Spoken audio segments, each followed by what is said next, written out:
everyone. Agriculture, industries, and other commercial activities produce money resources, and we need to keep the money safe in banks. दोस्तों, खेती बाड़ी, उद्योग और बाकी की कमर्शियल एक्टिविटीज़ पैसे के स्रोत या साधन पैदा करती है और हमें उन पैसों को सुरक्षित रखने के लिए बैंक्स की आवश्यकता होती है. So let's discuss about banks, bankings and taxes. तो आज हम इनके बारे में जानेंगे. तो दोस्तों, अब हम जानते हैं कि बैंक क्या होते हैं. बैंक एक ऐसी बॉडी है जो reserve bank of India act 1934 के अकॉर्डिंग स्थापित किया गया था और इसी एक्ट के रिगार्डिंग ही सारा बैंकिंग सिस्टम चलता है. और ये एक ऐसी बॉडी है जिसमें हम अपने पैसे जमा करते हैं और उसमें से अपने ज़रूरत के अनुसार पैसे निकालते भी हैं. अगर हमें लंबे समय तक इन्वेस्टमेंट करनी होती है पैसे की, तो बैंक हमें इंटरेस्ट भी देती है. और अगर हमें बैंक से पैसा निकालना हो तो हम चेक की भी हेल्प ले सकते हैं, ड्राफ्ट के ज़रिए भी उसे निकाल सकते हैं. और आजकल तो बहुत सारी ऑनलाइन ट्रांजैक्शंस भी आ गई हैं, तो उनके ज़रिए हम बैंक से पैसा निकाल सकते हैं. अब हम जानते हैं कि टाइप्स ऑफ बैंक्स कौन कौन से हैं. इनको 3 पार्ट्स में क्लासिफाइड किया जा सकता है: फंक्शनल, ऑनरशिप और डोमिसाइल. अब हम देखते हैं कि इन तीनों बैंक्स के रिगार्डिंग कौन कौन से बैंक इनमें आते हैं. Classification on the basis of work area. अब हम जानेंगे कि वर्क एरिया के अकॉर्डिंग कितनी क्लासिफिकेशंस बैंक के ऊपर की गई हैं. तो वर्क एरिया के अकॉर्डिंग इनको 4 बैंक्स में डिवाइड किया गया है. First,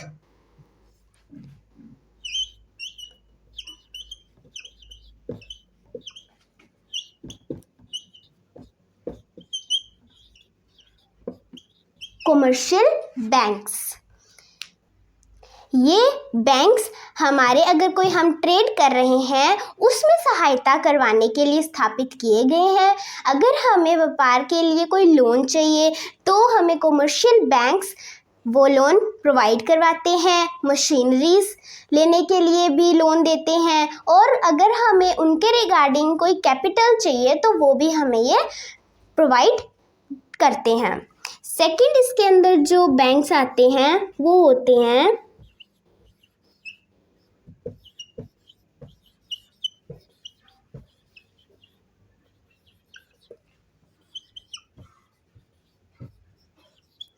regional rural banks. Regional rural banks क्षेत्रीय ग्रामीण बैंक्स होते हैं. ये अलग अलग रीजन में स्थापित किए गए हैं.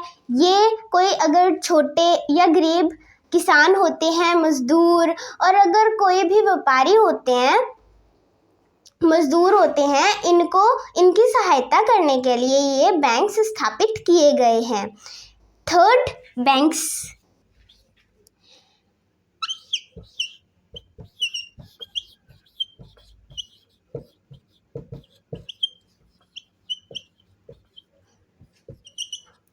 Cooperative bank. उसके बाद आते हैं कोऑपरेटिव बैंक्स. इनको भी आगे 2 पार्ट्स में डिवाइड किया गया है. First, rural cooperative banks. ये ग्रामीण क्षेत्र के अंदर किसान को सीड्स, फर्टिलाइजर्स या अदर इनपुट्स जो होते हैं वो खरीदने के लिए कर्जा देती हैं. उसके बाद और जो रूरल बैंक्स होते हैं ना, वो गांव में स्थापित होते हैं.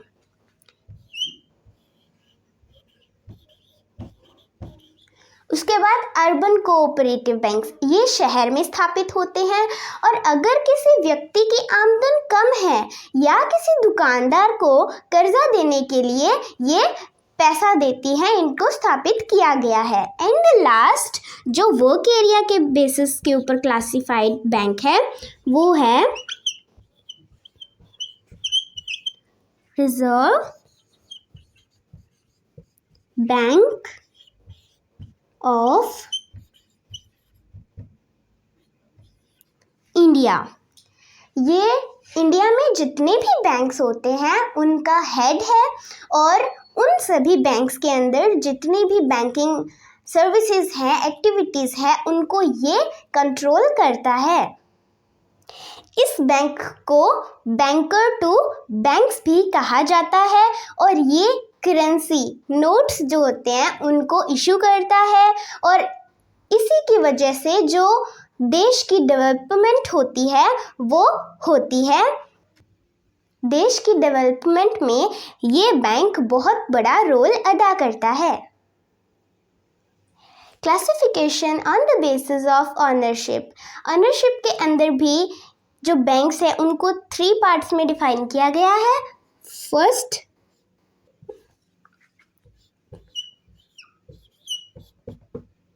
Public sector banks. ये सरकारी बैंक्स होते हैं और इन्हीं को सरकार ही कंट्रोल करती है। और जो नेशनलाइज्ड बैंक्स होते हैं और रीजनल रूरल बैंक्स जो होते हैं वो इसी कैटेगरी के अंदर आते हैं। और सेकंड है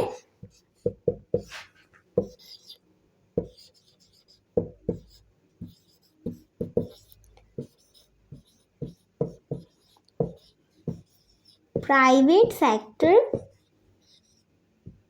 बैंक्स। ये नाम से पता चल रहा है कि इनको कोई प्राइवेट व्यक्ति या फिर कोई प्राइवेट संगठन इनको कंट्रोल करता है, कोई गवर्नमेंट या फिर कोई भी गवर्नमेंट सोसाइटी जो भी होती है वो इसको कंट्रोल नहीं करती। थर्ड आता है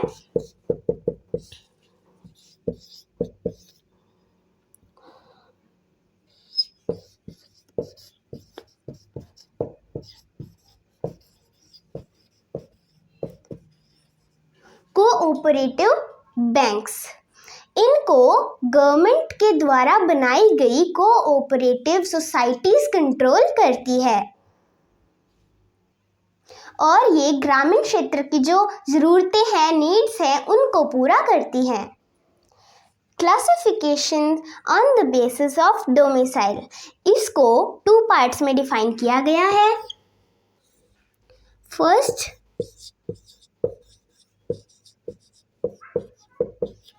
डोमेस्टिक बैंक्स। ये बैंक्स हमारे देश के अंदर अंदर ही होते हैं। और उसके बाद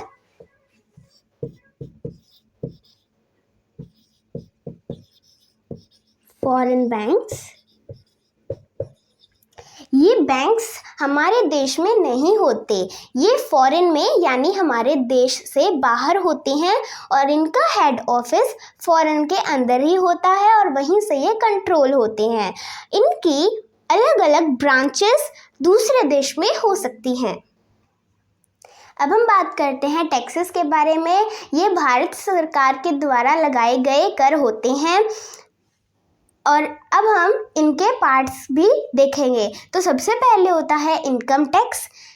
ये किसी भी व्यक्ति की आमदन होती है उस पर भी लगाया जाता है और प्रॉफिट पर भी लगाया जाता है। अगर किसी को किसी बिजनेस में लाभ हो रहा है तो उसको उसके लिए भी कर देना पड़ता है।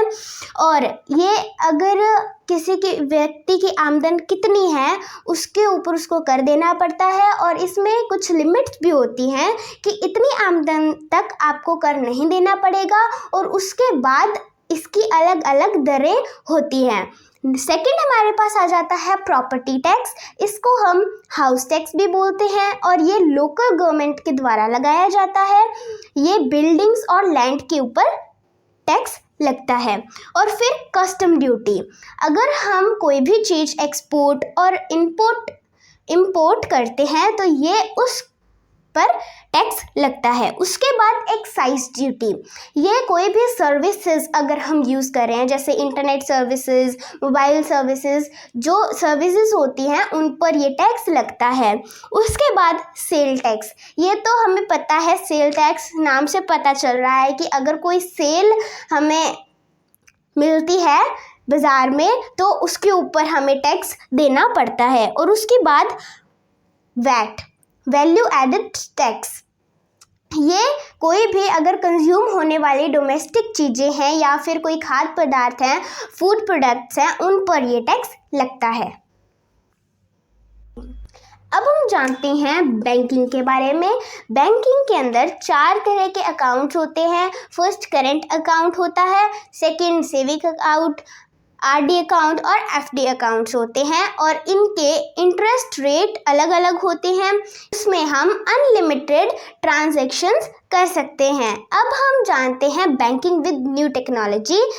जो बैंक्स को बैंकिंग मतलब वो सर्विसेज करने के लिए जो न्यू टेक्नोलॉजीज प्रोवाइड की गई हैं, अब हम उनके बारे में जानते हैं। फर्स्ट आती है RTGS, real time gross settlement. Real time का मतलब है उसी समय, यानी कि इसके अंदर जो भी हम फंड ट्रांसफ़र करेंगे वो विद इन 2 आवर्स के अंदर एक खाते से दूसरे खाते में ट्रांसफ़र हो जाता है। आरटीजीएस के लिए मिनिमम अमाउंट होती है 2 लाख रुपीज़ और इससे ज़्यादा आप अपने अकॉर्डिंग ही फंड ट्रांसफ़र कर सकते हैं। उसके बाद सेकंड नंबर पे NEFT, national electronic fund transfer.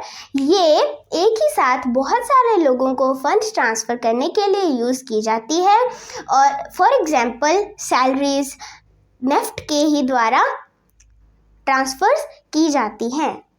और उसके बाद आती हैं इंटरनेट बैंकिंग और मोबाइल बैंकिंग। इन बैंकिंग्स के अंदर बैंक द्वारा अपने कस्टमर को उसके अकाउंट का पूरा एक्सेस दिया जाता है, जिसके ज़रिए वो अपने अकाउंट के अंदर कोई भी ट्रांजैक्शन कर सकता है। जैसे अगर उसे कोई फंड ट्रांसफ़र करनी है या फिर कोई बिल पे करना है, चेक बुक इशू करनी है, एटसेट्रा। दोस्तों, अब हम बात करते हैं चेक के बारे में। चेक एक ऐसा दस्तावेज होता है जो बैंक को पैसे निकालने के लिए ऑर्डर देता है। अब हम चेक पे जो डिटेल्स होती हैं उसके बारे में जानते हैं।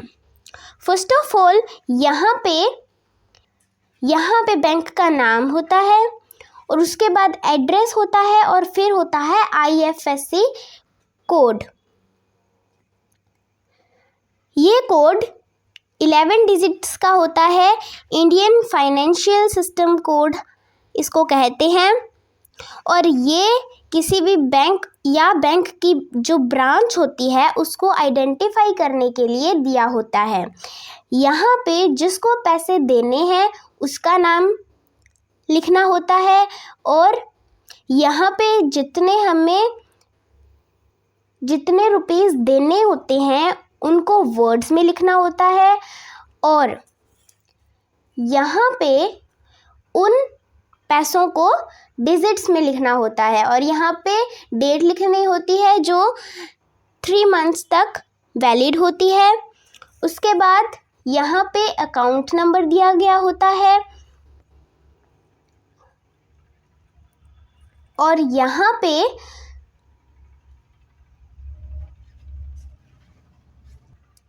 जो चेक जारी करता है उसके सिग्नेचर होते हैं। ये चेक का नंबर होता है और ये कोड होता है MICR code, magnetic ink character recognition. ये कोड 9 डिजिट्स का होता है और ये स्पेशल इंक से लिखा गया होता है जिसमें आयरन ऑक्साइड मौजूद होती है। तो इस तरह हमने जाना कि चेक में क्या क्या चीज़ें भरनी होती हैं और इसका क्या काम होता है। तो आज हमने इस वीडियो के ज़रिए जाना बैंक, बैंकिंग्स, टैक्स और चेक के बारे में भी। तो उम्मीद है कि आप सबको ये वीडियो समझ आई होगी। Thank you.